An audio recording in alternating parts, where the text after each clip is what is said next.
Hello everyone, कैसे हो आप सब। मेरा नाम है पुलकित और आज की क्लास में हम सॉल्व करने वाले हैं 8B एक्सरसाइज अलजेब्रिक एक्सप्रेशन का। ठीक है, सो वीडियो स्टार्ट करने से पहले, क्वेश्चंस को सॉल्व करने से पहले एक दो टर्म्स हैं जो मैं डिस्कस करना चाहता हूं, देन उसके बाद हम एक्सरसाइज पर मूव करेंगे। ठीक है, सो सबसे फर्स्ट टर्म जो आता है वो है कोएफिशिएंट क्या होता है। ठीक है, एक एग्जाम्पल से समझते हैं कोएफिशिएंट क्या होता है। जैसे सपोज मैं एक टर्म लिखता हूं यहां पर X square Y cube Z square और यहां पे लिख देते हैं 3। ठीक है, ये क्या है, एक टर्म है, अलजेब्रिक एक्सप्रेशन है। क्या लिखा है, 3x square Y cube Z square. ठीक है, सो इसमें यहाँ पे लिटरल्स हैं, जो वेरिएबल्स हैं वो कितने हैं, 3 है। एक x है, एक y है, एक z है और एक क्या यहाँ पे कांस्टेंट है, 3 दे रखा है। ठीक है, तो अब अगर इसमें पूछा जाए कि आपसे कि जो इसमें कोएफिशिएंट क्या है, सो पहली चीज तो ये कि कोएफिशिएंट जो होता है ना वो किसी एक पर्टिकुलर वेरिएबल का या फिर किसी एक कांस्टेंट का होता है। जैसे सपोज अगर मैं इसमें पूछूं कि कोएफिशिएंट ऑफ 3 क्या होगा, सो कोएफिशिएंट ऑफ अगर 3 आपको फाइंड करना है, सो उसका आंसर हो जाएगा एक्स स्क्वायर वाई क्यूब और जेड स्क्वायर। ठीक है, ये क्या होगा, कोएफिशिएंट ऑफ 3 आ गया। ठीक है, अब अगर coefficient of x square find करना है तो क्या होगा, देखो जो तरीका है वो क्या है, जिस भी टर्म का आपको कोएफिशिएंट पूछ रहा है उसको आप ढक दो, बाकी जो टर्म बचे वो लिख दो, वो उसका क्या हो जाएगा, कोएफिशिएंट हो जाएगा। जैसे अगर मैं कोएफिशिएंट एक्स स्क्वायर का लिखूं तो क्या आंसर आएगा, 3y क्यूब जेड स्क्वायर। आपको उस टर्म को छोड़ देना है, बाकी के जो रेस्ट ऑफ द टर्म्स हैं उनको आपको राइट कर देना है। ठीक है, इसी तरीके से y क्यूब का जो कोएफिशिएंट है वो क्या आ जाएगा, 3x स्क्वायर, वाई क्यूब को छोड़ देना है आपको, लेफ्ट क्या एक और क्या बचा, जेड स्क्वायर। सो अगर इसका कोएफिशिएंट लिखेंगे answer will be 3x square and Z square. ठीक है, सो ये क्या हो गया, वाई क्यूब का कोएफिशिएंट हो गया। इसी तरीके से जेड स्क्वायर का कोएफिशिएंट क्या आ जाएगा, 3x square Y cube, 3x square Y cube.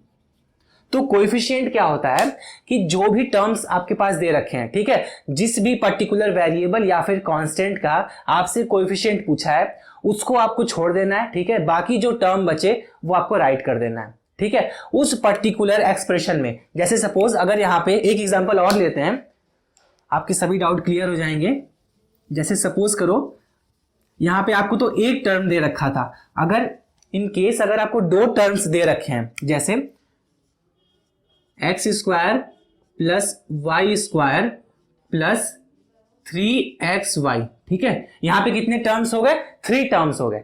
एक एक्स स्क्वायर एक टर्म हो गया, दूसरा टर्म वाई स्क्वायर, तीसरा टर्म 3xy। ठीक है, जब भी किसी ऑपरेशन की हेल्प से टर्म्स डिवाइड हो जाते हैं तो हम क्या बोलेंगे, उसको जो एक्सप्रेशन है वो डिवाइड हो गया ना, तो ये क्या हो गया, एक टर्म हो गया पर्टिकुलर। यहां क्योंकि एक ऑपरेशन यहां पे आ गया, इंक्लूड हो गया है, तो क्या हो गया, ये एक पर्टिकुलर टर्म हो गया, एक टर्म ये हो गया, एक टर्म ये हो गया। ठीक है, तो जब आपसे पूछेगा कि एक्स स्क्वायर में कोएफिशिएंट क्या है, एक्स स्क्वायर का कोएफिशिएंट क्या है, ठीक है, तो एक्स स्क्वायर का केवल आपको फाइंड करना होगा। ठीक है, जो ये टर्म बचे इससे आपको कोई लेना देना नहीं है। ठीक है, तो एक्स स्क्वायर में कोएफिशिएंट क्या हो जाएगा, एक्स स्क्वायर का 1 हो जाएगा। ठीक है, कोई भी नंबर नहीं होता है तो क्या लिखते हैं हम, 1 लिख लेते हैं। जैसे इंटीजर में क्या था, अगर कोई पर्टिकुलर साइन नहीं दे रखी है तो वहां पे हम प्लस मान लेते थे, तो इसी तरीके से यहाँ पे एक्स स्क्वायर दे रखा है तो यहाँ पे कोई भी कांस्टेंट जो है कि नहीं लिखा है, इसका मतलब क्या होगा, एक्स स्क्वायर का जो कोएफिशिएंट होगा वो 1 हो जाएगा। एक्स स्क्वायर का कोएफिशिएंट 1 हो गया। ठीक है, इसी तरीके से y में भी क्या है, y में भी कोई कांस्टेंट नजर नहीं आ रहा, इसका मतलब क्या है, 1 है। ठीक है, तो y स्क्वायर का भी कोएफिशिएंट 1 हो गया, y square coefficient will be 1। ठीक है, अब एक लास्ट टर्म बचा है। ठीक है, अब इसमें अगर आपसे कोएफिशिएंट पूछता है x का, ठीक है, अगर कोएफिशिएंट x का पूछता है तो क्या होगा, x को ढक दो आप, जो टर्म बचा वो लिख दो, 3y हो जाएगा। ठीक है, जो भी टर्म का कोएफिशिएंट पूछ रहा है उसको छोड़ के जो भी टर्म आपके पास लेफ्ट है, जो रेस्ट ऑफ द टर्म्स है, जो रेस्ट ऑफ द पार्ट है एक एक्सप्रेशन का, वो आपको राइट कर देना है। ठीक है, जैसे 3xy में x का जो पार्ट है वो क्या है, 3 and y।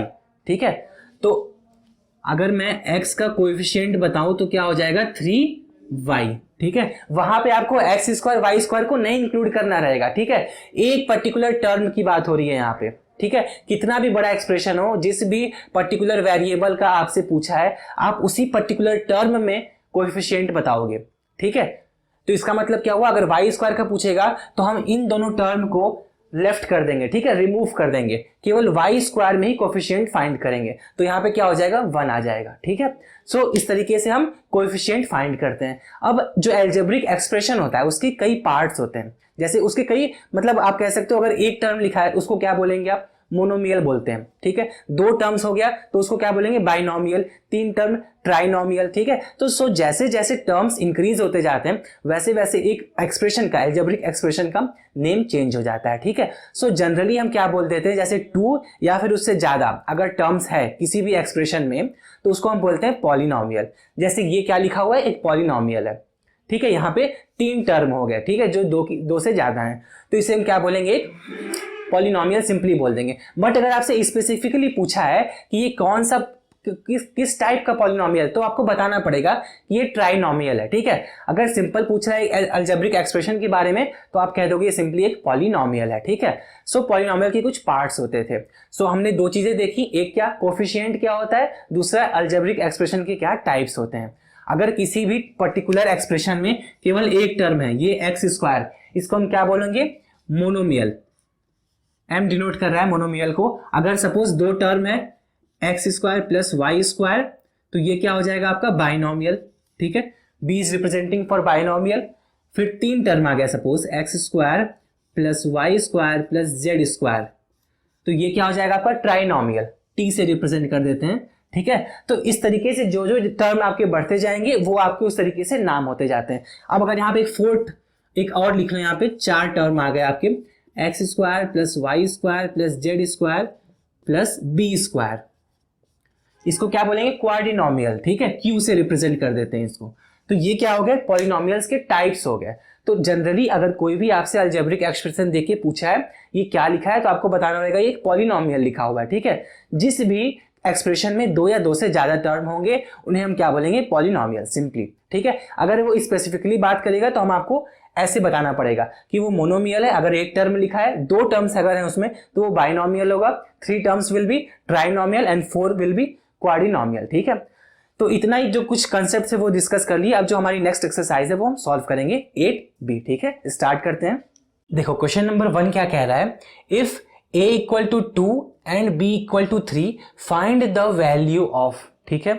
इस क्वेश्चन में क्या करना है आपको, कुछ टर्म्स दे रखे हैं, कुछ अलजेब्रिक एक्सप्रेशंस दे रखे हैं और उसमें क्या करना है आपको, वैल्यू पुट करनी है, इन लिटरल्स या वेरिएबल्स की वैल्यू पुट करनी है और फाइंड करना है कि उस पर्टिकुलर अलजेब्रिक एक्सप्रेशन की वैल्यू क्या होगी, ठीक है। a की वैल्यू यहाँ पे क्या दे रखा है 2 एंड b की वैल्यू क्या दे रखा है 3, ठीक है। इन वैल्यूज को आपको पुट करना है एक्सप्रेशन में और फाइंड कर देना है कि उस पर्टिकुलर अलजेब्रिक एक्सप्रेशन की वैल्यू क्या होगी, ठीक है। ये हम ऑलरेडी डिस्कस कर रखे हैं कि कैसे करते हैं, फिर भी एक बार फिर से हम देख लेंगे। जैसे फर्स्ट टर्म क्या है, a प्लस बी, ठीक है, बड़ा ही सिंपल सा टर्म है, a प्लस बी दे रखा है आपको अलजेब्रिक एक्सप्रेशन में। यहां पे क्या होगा, a की वैल्यू क्या पुट करेंगे 2, ठीक है, प्लस ऑपरेशन की साइन जो ऑलरेडी दे रखी है, फिर b की वैल्यू क्या है 3 है। सो इसकी वैल्यू क्या आ जाएगी, दोनों को आप ऐड कर दो simply, 5 will be the result, ठीक है। सो a प्लस बी का आंसर क्या आ जाएगा 5 इस अलजेब्रिक टर्म का, एक्सप्रेशन का, ठीक है। अब आपका थर्ड टर्म क्या कह रहा है, A B minus A square, ठीक है। ये क्या है आपका थर्ड टर्म, एक थर्ड एग्जांपल है, A B minus A square, ठीक है। अब इसमें क्या करना है, ए बी, ठीक है, दोनों अलग अलग वेरिएबल्स हैं या फिर आप इसको लिटरल्स भी बोल सकते हो, ठीक है, दोनों ही डिफरेंट हैं। तो यहाँ पे ए और बी एक साथ लिखा है, इसका मतलब क्या है, ये प्रोडक्ट में है, मल्टीप्लीकेशन में है। सबसे पहले क्या करेंगे, हम इसको ब्रेक कर देंगे, तो ए मल्टीप्लाई बी, जो फर्स्ट स्टेप है वो क्या हो जाएगा, ए मल्टीप्लाई बाई बी, ठीक है, माइनस ए स्क्वायर। हमने पहले भी देख रखा है कि अगर कोई भी टर्म के पावर, किसी भी वेरिएबल के पावर अगर कुछ भी नंबर लिखा हुआ है तो उसको ब्रेक कैसे करते हैं हम, A multiply by B, sorry A multiply by A, ठीक है।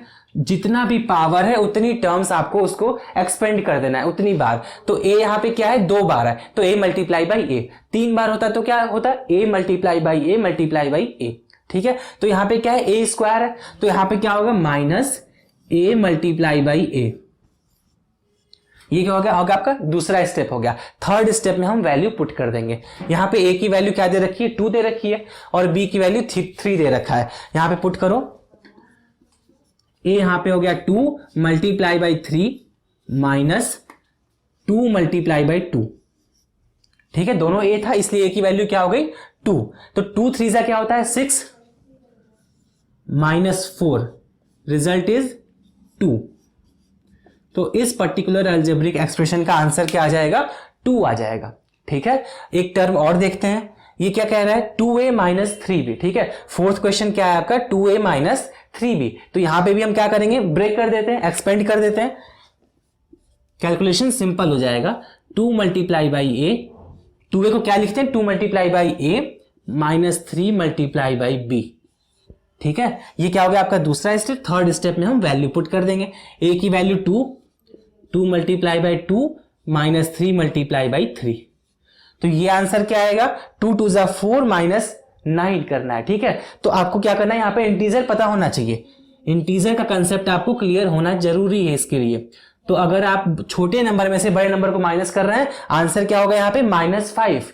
ठीक है, इसका आंसर क्या हो जाएगा -5। इस अलजेब्रिक एक्सप्रेशन का 2a - 3b का आंसर क्या होगा -5। ठीक है, आपको केवल ये वैल्यूज पुट करनी थी वहां पर सिंपली।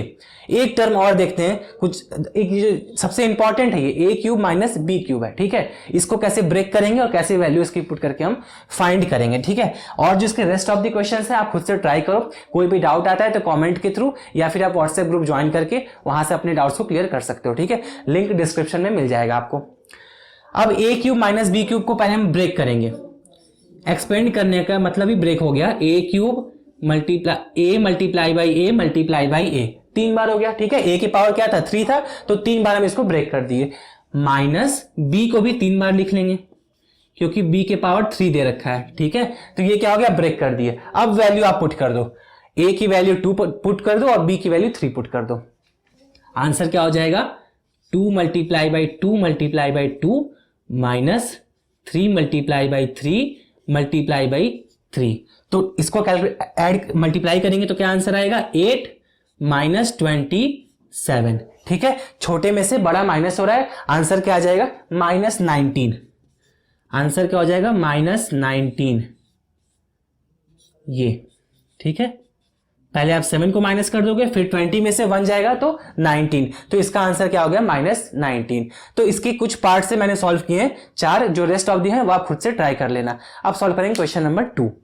अब देखो क्वेश्चन नंबर 2 क्या है, ये भी क्वेश्चन नंबर 1 की तरह है। बेसिकली इसमें क्या है, यहाँ पे 3 टर्म्स दे रखे हैं, प्रीवियस क्वेश्चन में 2 टर्म्स दे रखे थे, मतलब 2 वेरिएबल दे रखा था, यहाँ पे 3 वेरिएबल की वैल्यू दे रखा है। ठीक है, पूरा प्रीवियस क्वेश्चन की ही तरह ये मैच करेगा। ठीक है, बस थोड़ा सा प्रोसेस लेंथी हो जाएगा।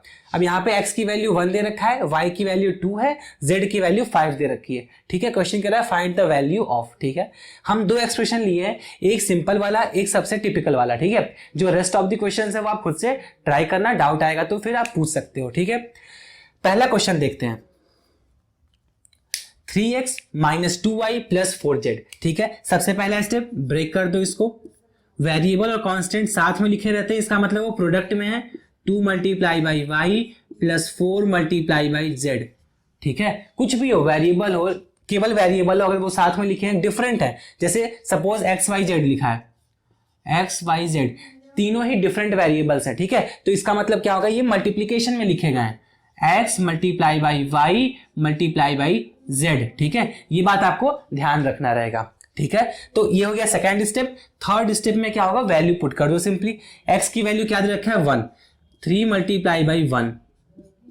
-2 × y की वैल्यू 2 दे रखा है, सो y की वैल्यू क्या हो गई 2 + 4 × z की वैल्यू आपको 5 दे रखा है यहाँ क्वेश्चन में, सो क्या हो गया 4 × 5। ठीक है, z की वैल्यू दे रखा है। ये हो गया आपका third step. Last step answer आ जाएगा 3 1 3 -4 + 5 + 4 5 20। ठीक है, सेम टर्म्स जिनका सेम नेचर उनको हम ऐड कर देंगे साथ में, 20 और 3 23 में से 4 को सब्ट्रैक्ट कर देंगे, 23 - 4, आंसर इज 19, +19। ठीक है, क्योंकि बड़ा नंबर क्या है 23 और वो क्या है पॉजिटिव है, तो आंसर क्या हो जाएगा 19 हो जाएगा। थोड़ा सा बड़ा हो गया प्रीवियस क्वेश्चन से। ठीक है, इसी तरीके से क्वेश्चन नंबर 6 देख लेते हैं। अब यहाँ पे क्या कह रहा है, x³ - y³ - z³। ठीक है, काफी बड़ा जाएगा ये। जैसे सबसे पहले आप x को ब्रेक करो, एक्सपेंड करो, x × x × x उसी तरीके से वाई क्यूब को भी एक्सपेंड कर देंगे, Y multiply by Y multiply by Y, और जेड का क्या हो जाएगा minus Z multiply by Z 3 times.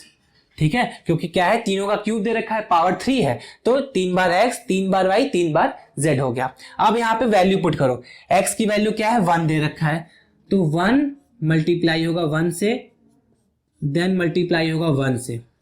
ठीक है, क्या हो गया 1 multiply by 1 multiply by 1 minus 2 multiply by 2 multiply by 2। z की वैल्यू हमें 5 दे रखा है, तो minus 5 multiply by 5 multiply by 5। ठीक है, 3 बार 5 हो गया आंसर में। ठीक है, ये 5 हो गया ऐसे।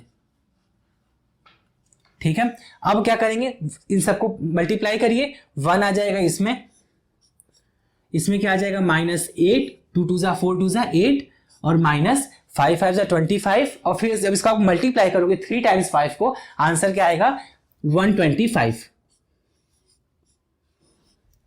क्या हो गया 1 माइनस 8 माइनस 125। अब यहां पे इंटीजर का कंसेप्ट देखो, दोनों ही टर्म्स नेगेटिव है तो सेम नेचर के हैं, दोनों क्या हो जाएंगे ऐड हो जाएंगे, तो 1 माइनस 125 में 5 133। तो अब क्या है 1 सब्ट्रैक्ट करना है आपको, एक पॉजिटिव है एक नेगेटिव है। ठीक है, सब्ट्रैक्शन करने पे रिजल्ट क्या आएगा 132, और ये नेगेटिव में आएगा क्योंकि जो ग्रेटर नंबर है 133, इसका जो साइन है क्या है वो माइनस में है। ठीक है, तो आंसर क्या हो जाएगा माइनस 132। ठीक है, सो ये भी क्वेश्चन नंबर 1 की ही तरह था, केवल वैल्यू पुट करना था। ठीक है, सबसे पहला स्टेप याद रखना, सबसे पहले आप उसको एक्सपेंड कर दो। ठीक है, जो भी टर्म लिखिए, जैसे एक्स क्यूब है यहाँ पे, सबसे पहले आप एक्स को पूरा एक्सपेंड कर दो। ठीक है, हम जब हायर क्लासेस में जाएंगे या फिर हम कुछ जो अभी अपकमिंग वीडियोज में देखेंगे कि कैसे आप सीधे ही आपको एक्सपेंड भी नहीं करना पड़ेगा, केवल आप यहाँ पे वैल्यू पुट करके भी इसको फाइंड कर सकते हो। ठीक है, बट वो अभी नहीं, नेक्स्ट वीडियोज में हम सीखेंगे।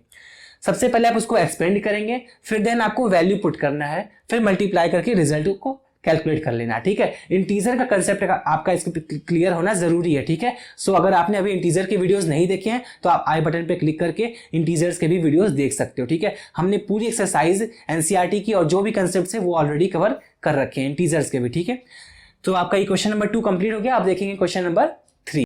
अब देखो क्वेश्चन नंबर 3 क्या है, if p equal to -2, q equal to -1 and r equal to 3, find the value of. ठीक है, अब इस क्वेश्चन में क्या है, वेरिएबल्स की वैल्यू हमें नेगेटिव दे रखा है। ठीक है, सो इसके लिए इंटीजर कंसेप्ट आपका बहुत ही जरूरी है क्लियर हो। सो अगर आपने अभी तक इंटीजर के कंसेप्ट नहीं देखे हैं तो प्लीज मैं कह रहा हूं एक बार जरूर जितने भी वीडियोस हमने बना रखे हैं उसको प्लीज रेफर करिए। जितने भी आपके डाउट्स रहेंगे इंटीजर्स के रिगार्डिंग सभी क्लियर हो जाएंगे। काफी उसमें हमने मेहनत करके जितने भी एक्सरसाइजेस थी एनसीईआरटी की, जो भी कंसेप्ट था ऑलरेडी कवर कर रखा है। ठीक है, देखते हैं क्वेश्चन नंबर 3 क्या कह रहा है। आपको p की वैल्यू -2 है, q की वैल्यू -1 दे रखी है एंड r की वैल्यू 3 दे रखी है। अब हमको इन वैल्यूज को पुट करके अलजेब्रिक एक्सप्रेशंस की वैल्यू को फाइंड करना है।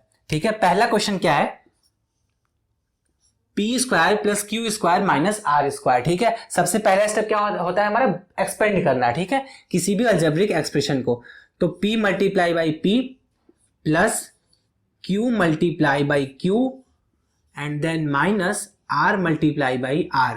ठीक है, ये क्या हो गया, एक्सपेंड हो गया। p 2 टाइम्स था, q भी 2 टाइम्स था, ये r भी 2 टाइम्स था, ये हो गया। ठीक है, थर्ड स्टेप में हम वैल्यू पुट कर देंगे। p की वैल्यू -2 दे रखी है, तो -2 यहां पर मल्टीप्लाई विद -2 आएगा। ठीक है, p की वैल्यू -2 दे रखी है। ठीक है, तो जितनी बार भी p रहेगा उतनी टाइम आपको -2 लिखना पड़ेगा। ठीक है, तो -2 मल्टीप्लाई विद -2 प्लस q की वैल्यू क्या दे रखी है -1, तो -1 मल्टीप्लाई विद -1। ठीक है, यहां पे क्या हो गया, q की वैल्यू पुट कर लिए। अब r की वैल्यू क्या दे रखी है आपको, 3 दे रखी है। ठीक है, तो -3 मल्टीप्लाई बाई 3। ठीक है, अब थर्ड स्टेप पे क्या आएगा, हम इसको मल्टीप्लाई करेंगे, इन दोनों का आपस में मल्टीप्लाई, इन दोनों का आपस में, इन दोनों का आपस में। ठीक है, सो सबसे पहले इसको मल्टीप्लाई करेंगे तो क्या रिजल्ट आ जाएगा, 4 आ जाएगा। ठीक है, माइनस का मल्टीप्लाई माइनस के साथ होता है तो रिजल्ट इज प्लस, तो +4 हो गया। फिर यहां पे भी क्या आ जाएगा, +1 आ जाएगा, क्योंकि माइनस माइनस प्लस हो जाता है। ठीक है, मल्टीप्लाई होने पे तो 1 1 जा 1, तो क्या हो गया ये +1 -3 3 जा 9। ठीक है, ये क्या हो गया, जो सेम नेचर के उनको पहले ऐड कर देंगे, तो +4 और +1 क्या बन गया 5 और -9, रिजल्ट क्या आएगा इसका -4, answer will be -4 this expression का। ठीक है, इस पर्टिकुलर एक्सप्रेशन का p² + q² - r² का आंसर क्या आएगा -4। ठीक है, बेसिक केवल आपको सिंपली वैल्यूज पुट करना था, जो भी वैल्यूज थी p की वैल्यू, q की वैल्यू, r की वैल्यू, उसको एक्सपेंड कर दो फर्स्ट स्टेप में, फिर वैल्यू पुट करके सॉल्व कर लो। ठीक है, सिंपल है, कुछ प्रैक्टिस करेंगे क्वेश्चंस की आप तो आपको भी अच्छे से समझ में आ जाएगा। ठीक है, एक क्वेश्चन और देखते हैं, क्वेश्चन नंबर 5।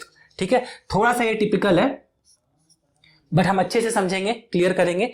क्या कह रहा है, टर्म्स क्या कह रहा है, 3p² + 5pq² + 2pqr। ठीक है, थोड़ा सा लेंदी जाएगा ये, क्योंकि इसमें दो टर्म्स दे रखे हैं। ठीक है, 3 वेरिएबल्स है यहाँ पे और 3 टर्म्स दे रखे हैं। ठीक है, सबसे पहले इसको एक्सपेंड करते हैं। 3 मल्टीप्लाई विद, देखो 2 बार p आएगा क्योंकि p का स्क्वायर है। ठीक है, तो p multiply with p multiply with q।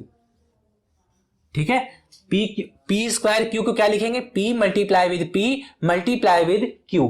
ठीक है, +5pq² + 5 multiply with p multiply with q² का मतलब q multiply with q 2 times. ठीक है, तो क्या हो गया, ये q² को ऐसे लिख दिए, बचा क्या, रेस्ट जो टर्म है वो क्या है 2pqr 2pqr। ठीक है, इसको हम अभी बाद में एक्सपेंड करेंगे, पहले इनको देखते हैं। ठीक है, इनकी वैल्यू पहले कैलकुलेट कर लेते हैं। इस वाले क्वेश्चन को मैं रब कर देता हूं, इरेज कर देते हैं। ठीक है, अब देखो जो थर्ड स्टेप आएगा क्या हो जाएगा, वो 3 multiply with p multiply with p multiply by q दे रखा है। ठीक है, वैल्यू क्या थी p की -2 और q की क्या है वैल्यू -1, तो 3 मल्टीप्लाई विद p की वैल्यू क्या है -2 यहां पुट हो गया, दूसरा p की वैल्यू भी -2 और देन q की वैल्यू -1 दे रखी है। ठीक है, ये पूरा एक्सपेंड हो गया, p की वैल्यू पर्टिकुलर यहां पे पुट किए, q की वैल्यू ये आ गई। ठीक है, जितनी टाइम्स p आएगा उतनी टाइम्स आपको -2 लिखना पड़ेगा। ठीक है, ब्रैकेट में लिखना। ठीक है, आपके इजीनेस के लिए ब्रैकेट में लिखना इसको जरूरी है। तो -2 -2 -1। ठीक है, कभी भी दो ऑपरेशन एक साथ नहीं लिखे जा सकते। ठीक है, जैसे कहीं भी आप इसको मल्टीप्लाई -1 मल्टीप्लाई -1 नहीं लिख सकते। ठीक है, यहां पे आपको ब्रैकेट लगाना मस्ट है। ठीक है, तो ये आपस में ऐसे रहते हैं, जब मतलब दो ऑपरेशन कभी भी एक साथ नहीं लिख सकते, तो यहां पे ब्रैकेट लग गया। अब जो थर्ड स्टेप में क्या करेंगे, यहां इसको हम सिंपली कैलकुलेट कर लेंगे, बट पहले ये वाला टर्म को भी एक्सपेंड किए तो उसकी वैल्यू लिख लेते हैं। जैसे क्या है 5 मल्टीप्लाई विद p q। ठीक है, तो एक बार p है, p की वैल्यू क्या है -2 हो गया, और q की वैल्यू क्या दे रखा है -1, तो -1, एक minute, multiply with -1 multiply with -1। ठीक है, तो ये क्या हो गया 5pq² को क्या हो जाएगा 5 मल्टीप्लाई विद p की वैल्यू क्या है -2 एंड q की वैल्यू क्या दे रखा है -1 दे रखा था। तो ये क्या हो गया, ये इतना टर्म हो गया। अब इसको सिंपली कैलकुलेट कर लो आप, 3 मल्टीप्लाई विद 2 मल्टीप्लाई विद 2, ये क्या दे देगा आपको 2 2 4 और ये क्या है 1 है, तो 3 मल्टीप्लाई विद 2 2 4 मतलब क्या आ जाएगा -4। क्यों -4 आएगा, क्योंकि ऑड नंबर ऑफ टाइम है, माइनस का जो साइन है वो ऑड नंबर टाइम है, ये दोनों आपस में मल्टीप्लाई होंगे, रिजल्ट क्या दे देंगे प्लस। ठीक है, क्योंकि -2 multiply with -2 result will be +4। ठीक है, +4 को अगर हम -1 से मल्टीप्लाई करेंगे तो रिजल्ट क्या आएगा -4। ठीक है, तो 3 मल्टीप्लाई विद -4। अब जो ये वाला टर्म है इसको देखते हैं, कैलकुलेट करते हैं। 5 मल्टीप्लाई विद -2, 5 2 10, तो -10 को मल्टीप्लाई किससे करेंगे हम -1 मल्टीप्लाई विद -1, रिजल्ट इज +1, तो +1 का अगर आप मल्टीप्लाई करेंगे -10 में, रिजल्ट आएगा -10 आ जाएगा। इसको हम ब्रैकेट में लिख लेंगे। ठीक है, क्योंकि यहाँ पे ऑलरेडी एक साइन दे रखा है, जो एक टर्म बचा था वो क्या था 2pqr। ठीक है, इसकी वैल्यू भी हम पुट नहीं किए थे और इसको एक्सपेंड भी नहीं किए थे, तो जो हमारा लेफ्ट टर्म है वो क्या है 2pqr। ठीक है, इसकी वैल्यू भी हमें फाइंड करना है, तो ये क्या आ गया 3 4 12 -12 और -10, इसको लिख लेते हैं -12 और -10 मैं बार बार कह रहा हूं आपका कंसेप्ट अलजेब्रिक एक्सप्रेशन पढ़ने के लिए इंटीजर का कंसेप्ट क्लियर होना जरूरी है। सो अगर अभी आप इंटीजर्स चैप्टर में कोई भी प्रॉब्लम है तो आप हमारे इंटीजर्स के वीडियोस को भी देख सकते हो। अब क्या है 2pqr दे रखा है तो 2 multiply with p multiply with q multiply with r। ठीक है, एक्सपेंड कर देते हैं 2 multiply with p multiply with q multiply with r। ठीक है, अब p की वैल्यू आपको -2 दे रखी है, q की वैल्यू -1 एंड r की वैल्यू 3 दे रखी है। पुट करना है, कैलकुलेट कर देना है, आंसर आ जाएगा। यहां पे क्या हो जाएगा -22 हो जाएगा इसका आंसर, और प्लस q की वैल्यू क्या है -2, सॉरी p की वैल्यू आपको -2 दे रखी है तो 2 multiply with -2 multiply with q की वैल्यू -1 एंड r की वैल्यू क्या दे रखा है आपको 3 दे रखा है ना, r की वैल्यू 3 दे रखा है। तो ये हो गया, तो -22 प्लस, अब इसको आपको कैलकुलेट करना है केवल 2 2 4 -4 आ जाएगा। ठीक है, क्योंकि यहां पे क्या है प्लस का साइन माइनस के साथ मल्टीप्लाई होगा, रिजल्ट क्या होगा माइनस। ठीक है, तो 2 2 4 -4 मल्टीप्लाई विद -1 रिजल्ट इज 4। ठीक है, +4 को रिजल्ट मल्टीप्लाई करेंगे 3 के साथ तो 4 3 12 -22 + 12। ठीक है, आंसर क्या हो जाएगा 34 माइनस में नहीं सॉरी, यहां पे आपको क्या करना होगा, एक देखो एक नंबर पॉजिटिव है एक नंबर नेगेटिव है तो ऑपरेशन क्या होगा नेगेटिव का। ठीक है, आपको यहां पर सब्ट्रैक्ट करना होगा तो 22 में से 12 चला जाएगा, आंसर विल बी -10। तो आंसर क्या आ जाएगा हमारे पास -10। ठीक है, इस तरीके से ये वाला भी क्वेश्चन कंप्लीट हो गया, क्वेश्चन नंबर 5। ठीक है, जो इसके रेस्ट ऑफ द पार्ट है वो आप खुद से ट्राई करो। कोई भी डाउट आता है आप डिस्क्रिप्शन में व्हाट्सएप ग्रुप है वो ज्वाइन करके अपने डाउट्स को क्लियर कर सकते हो। ठीक है, इस वीडियो में इतना ही, जो रेस्ट ऑफ द क्वेश्चंस हैं ठीक है उनको हम नेक्स्ट वीडियो में कवर करेंगे। Thank you.